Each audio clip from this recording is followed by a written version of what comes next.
Yeah, what is good, everybody? The market went exactly as we expected today. We were looking for that pullback, followed by a major move up, then a fast move up, which is exactly what we got. We were kind of in a melt-up phase, so that's what we're going to be talking about today. And then again, as I mentioned in yesterday's video, we're going to talk a little about the macro and where I think SPY is going to be going in the next few weeks and months, which should be down, down, down. So we're just going to get into it. Make sure to show the video some love, give it a like and subscribe, and let's get into it. So I'm still working on that face cam or the camera. Took it into the store, should be fixed soon. But anyways, we're gonna start now with oil. So tomorrow we got crude oil numbers coming out, and I would definitely expect that to give oil some sort of move here. So we're really just looking for a breakout here. To me, it kind of looks like it's, it has these major divergences here, but sometimes if it takes too long for divergences to play out, it can do one last push to make one last final major divergence and then fall. So, I'm just going to be playing off the news tomorrow. I think there's going to be volatility on oil. So, oil, I will probably be trading tomorrow. Not too much else to say other than just looking for a breakout tomorrow. Natural gas. So, this thing is unbelievable. It's beyond manipulated. I was looking into the fundamentals as well besides the technicals, and everything is lining up for natural gas to be going up. But these market makers, they seriously control this thing. They have this thing on a leash, so it's broken like every single support. It's so oversold. It even had these divergences forming. RSI was curling. That MACD was curling up. Even crossed over, and the MACD hasn't been this low in a very long time. We zoom out to the weekly. It's oversold on the weekly almost, really close. The MACD, weekly MACD hasn't been this low since 2009, and it's only been this low twice, pretty much. So it's absurd what it's doing right now, and logically this thing should bounce soon, but it just isn't. It's unbelievable. It's defied every single reversal pattern. This wedge here, there was some wedges on the way down, major supports here. This is really, I've been watching this line for a while. I did not think we were going to get here this soon, but we're at probably the biggest support there is right now. We broke this support without even really holding it. Yeah, it has to hold this, or it's going to my overall target, which was 230, I believe. Now, the interesting thing here is waves develop in waves of 5 and 3, and this is an impulsive kind of structure. This is the end of a C wave. So, in the final wave of a C wave, you have 5 waves in this. So, there's no fourth wave. It's really kind of interesting. So, I'm just kind of waiting to see how this thing is going to play out because it should be bouncing, but it's not. The technicals and the fundamentals are pointing to this bounce, but it's just not happening. So really, natural gas, it's just, I guess I'm just waiting because it's defying every reversal pattern. So now we're just going to see what it really does in this region on top of that line. So onto the US dollar, as we've been talking about, it needs to hold this low right here, or there's a lot more downside to come. There's some congestion right here, so you would probably find some buyers and support in this range from about 99.40 to 99 or 97.70. So nothing else to really say than that. If it goes below that, there's more downside. Apple here. So we're looking for that correction. Now this is a very small correction, which I guess potentially could be enough. Now, that's really not much of a correction, but just from a glance, technically we do have a corrective structure, but tomorrow should be pretty crucial for the markets. Well, especially the next few days. You'll see what I'm talking about when we get to SPY, but usually after you have 5 waves, and almost always, you move down to the 50% to the golden pocket. So potentially it doesn't look exactly symmetrical, but that kind of lines up with back testing this line we just broke out of. So this is the line we've been talking about for a while here. We finally broke out of it.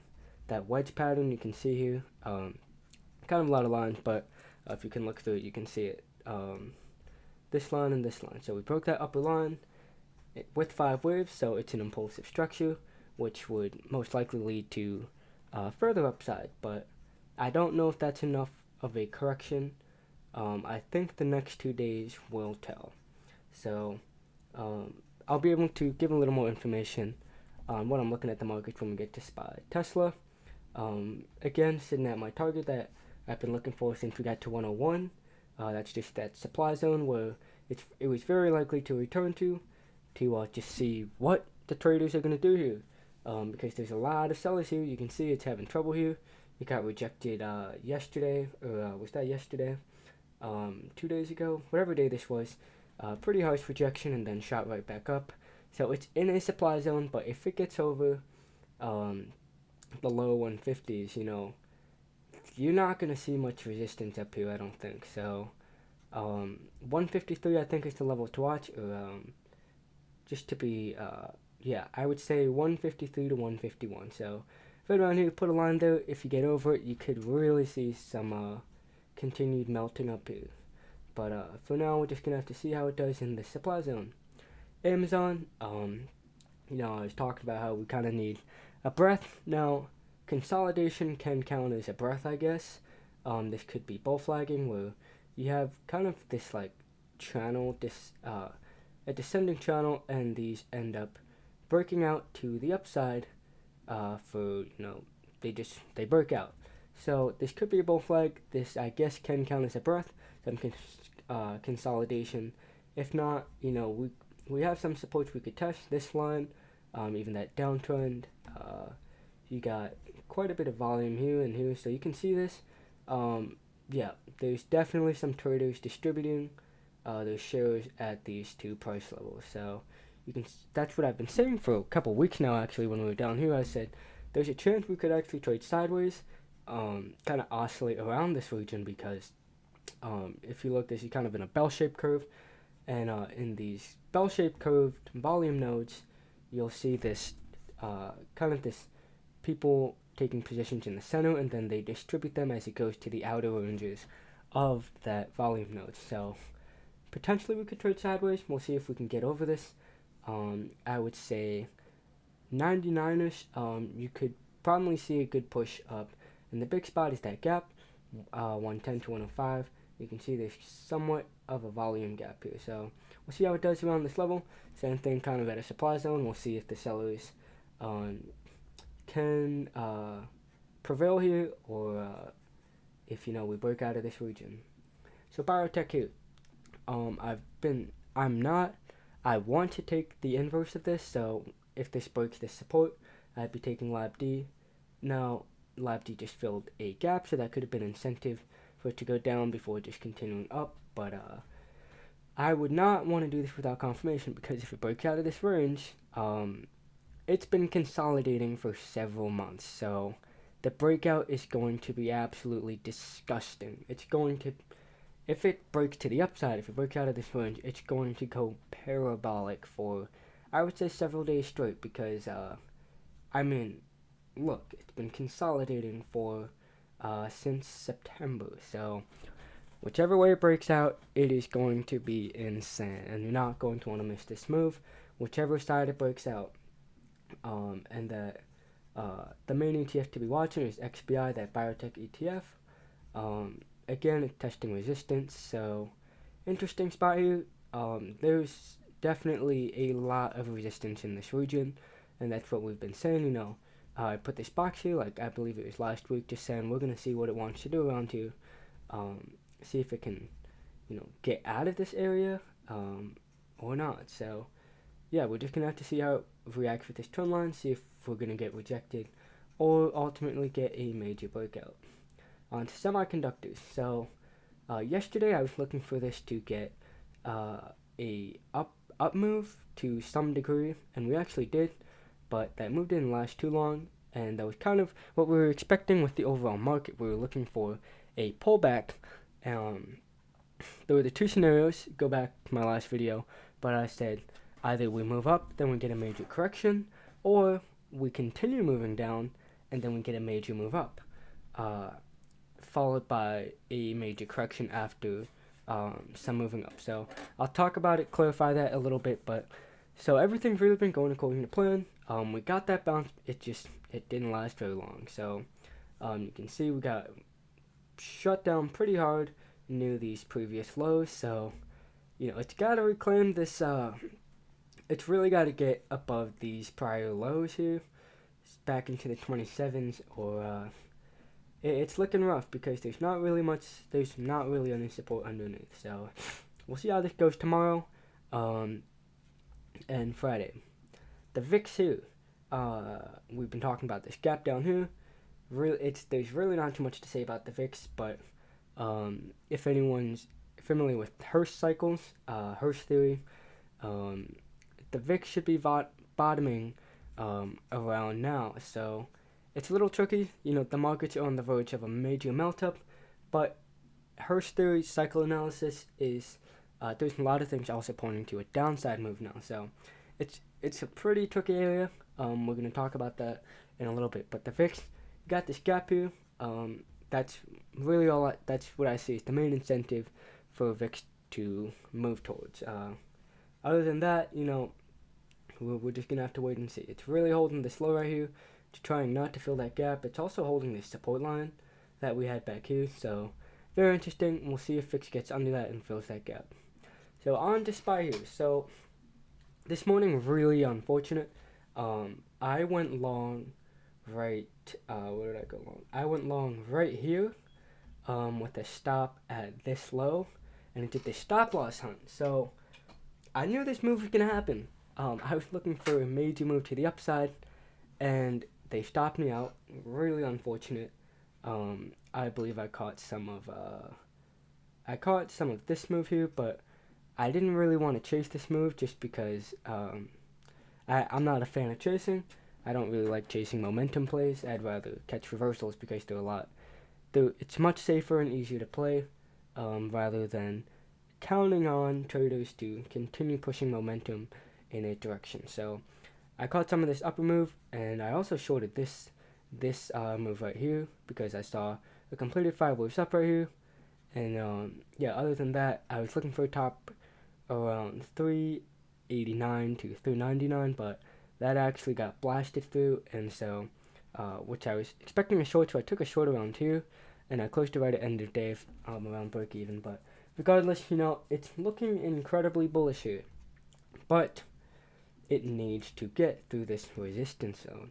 If it doesn't get through this resistance zone, it can really get shut down very hard. Like I'm talking about major downside if it doesn't get through this resistance. So that's really all it needs to do right now.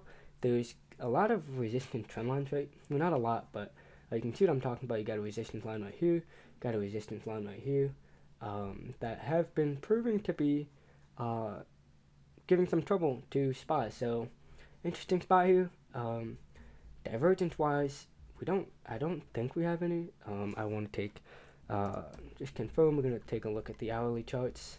So yeah, I mean it's looking pretty bullish in terms of the price action, the wave structure, but it doesn't have to break out. It needs to get through that resistance zone right around here. There's a lot of congestion, and if it does that, it's off to the skies. Looking at SPY, this is what I've been talking about for several months. So this is not a surprise at all in any way. But I can see it's crazy, but I can see up to 440, and I've been saying this for months.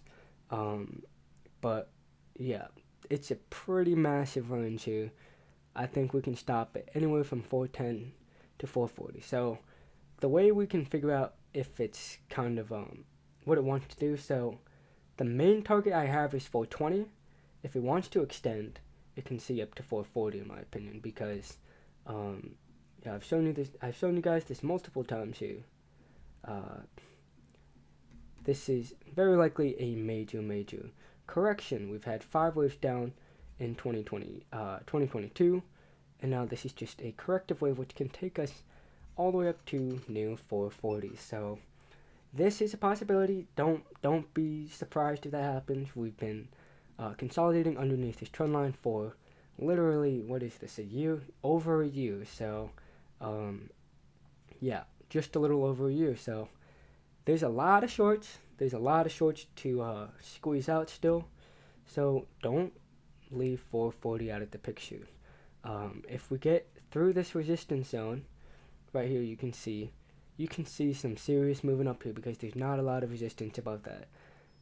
As for the downside, I've been looking for, after this move up, after this corrective wave, we can start moving down to 300. It's going to be 320 to 290. So that's where I would see the downside targets coming in at. And there is a slight chance, you got to keep every scenario in the picture.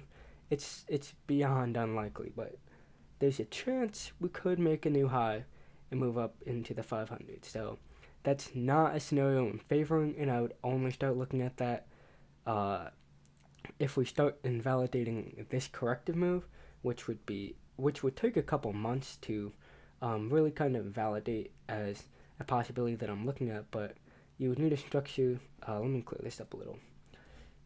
So what you would need to know if this is kind of what could be setting up is, so we get a major move up. We'll just say, a target 346 or 436, and you get a pullback and you hold 410. If you hold 410 and you start showing some impulsive wave structure down here, you could see some crazy moves up really for the rest of the year.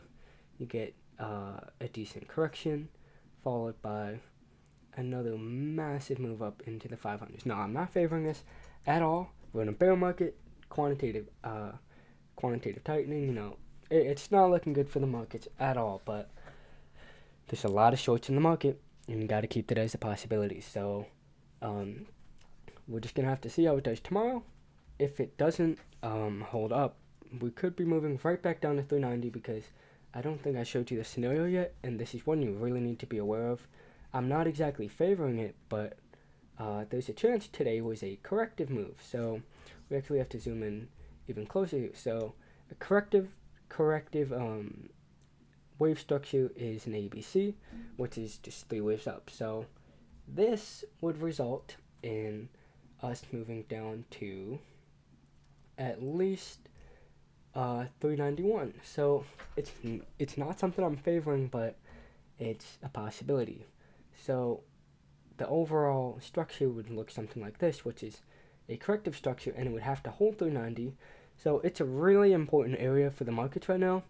I would really say Thursday, Friday, Monday are really important days for the market to prove itself, prove which side really wants to step up to the plate and take control, because we really haven't been doing much we really haven't done much the past few weeks. We've zooming out here, we've been trading in this area here for quite a while. You had this break underneath and you popped right back up, but just zooming out, we really haven't gone anywhere for quite a while here. So yeah, we've just been around 400 to 390. So very interesting area. That volume gap is here, so if you get above this, 410, 411 is in the picture, but it needs to be a sustainable move through it, and that is what's setting up here. We're consolidating right underneath this volume gap. So this is exactly what bulls need to just rocket through this volume gap. That volume gap really starts at 400, low 400. So we closed right at it basically. We're right at it. So tomorrow, we'll see if we start moving through that volume gap or not. But the next few days are extremely important. We have, we're going to take a quick look at the events we have coming up. So we do have GDP numbers coming up. That's going to be interesting. I believe it might show it. I guess not. So yeah, tomorrow's gonna be interesting.